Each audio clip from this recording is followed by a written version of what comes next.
ఆంధ్రప్రదేశ్లో GSTP growth బాగుంది, ఇది నేను ఇంతకుముందు చాలాసార్లు చెప్పాను.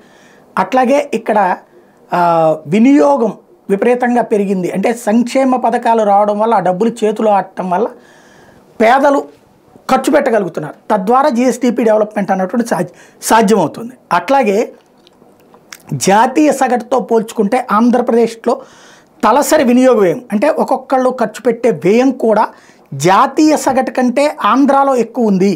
జాతీయ స్థాయిలో గ్రామాల్లో ఒక మనిషి ఖర్చు పెట్టగలిగిన హయ్యెస్ట్ అమౌంట్ 3,860 రూపాయలు అయితే పట్టణాల్లో 6,521గా ఉంది. ఇది తలసరి అంటే అందరూ కాదు, ఒకడు 10,000 ఖర్చు పెడితే, ఒక 1,00,000 ఖర్చు పెడితే, ఒక 1,00,00,000 ఖర్చు పెడితే, మొత్తాన్ని కలిపి డివైడెడ్ బై అంకె జనం ఎంతమంది ఉన్నారన్నది లెక్కేస్తారు. ఆ లెక్కను చూసుకున్నప్పుడు గ్రామాల్లో నెలవారీ తలసరి వినియోగం 3,860, పట్టణాల్లో 6,520.